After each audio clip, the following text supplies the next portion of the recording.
সমস্যা আমাদের এখানে ইভিএম চেকিং এর পার্টি লেভেলের একটা গ্রুপ আছে। আমরা এখানে যেগুলো আছে যে অ্যাসেম্বলি গুলো, তারা মিলে আমরা এটা করেছি পার্টির পক্ষ থেকে।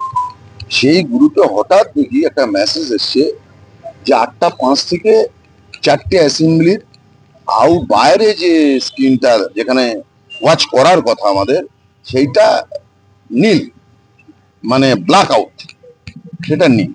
এবং সেটা প্রায় 8:22-23 পর্যন্ত ব্ল্যাক আউট ছিল, প্রায় 15 মিনিটের ওপরে, 17 থেকে 18 মিনিট এটা ব্ল্যাক আউট ছিল।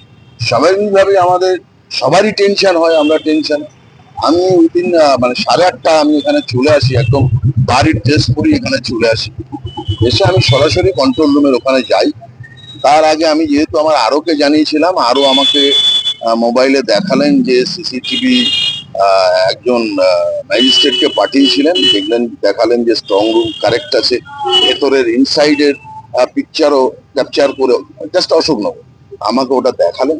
তথাপি আমি এখানে আসলাম, এসে গেলাম ভেতরে, দেখলাম যে আপাতত তো আমার ঠিকঠাকই মনে হলো। এসডিও আছে, কেউ টিভিটা বন্ধ করে, এসডিও এটা বলছেন হোয়াট ইজ হ্যাপেন, মানে ঘটনাটা কি জানি না। এখন দেখুন, কেউ যদি টিভিটা বন্ধ করে দেয়, তাহলে তার জন্য তো প্রিপারেশন নির্বাচন কমিশনের নেওয়া উচিত ছিল, যখন দুটো ফোর্স থাকবে। পাবলিক যেমন আছে, পলিটিক্যাল রিপ্রেজেন্টেটিভ ক্যান্ডিডেটের যেমন রিপ্রেজেন্টেটিভ আছে, তেমনি কিন্তু ওখানে একটা টেলিভিশন মেকানিক, আমি এখন বলছি টেলিভিশন মেকানিক থাকা দরকার ছিল, এবং দুজন পুলিশ পার্সোনেল বা সিআরপিএফ জওয়ান ওখানে বসিয়ে রাখা উচিত ছিল। 4টে, মানে 4টেতে এরকম, এটা যে এরকম যে শুধু অশোকনগরে হচ্ছে না, অশোকনগর, হাবড়া, বারাসাত, দেগঙ্গা, 4টের ক্ষেত্রে এই জিনিস হয়েছে। আমি দেনান্দার সবার আগে জেনারেল অবজারভার যিনি, তার কাছে কমপ্লেন করেছি, আর ডিএম এর কাছে করেছি, এডিএম তেসারি যিনি ইলেকশনের ইনচার্জ আছেন, ইলেকশন এডিএম আছেন, তাকে করেছি, আমার আরোকে করেছি, আমি এদের সবাইকে করেছি।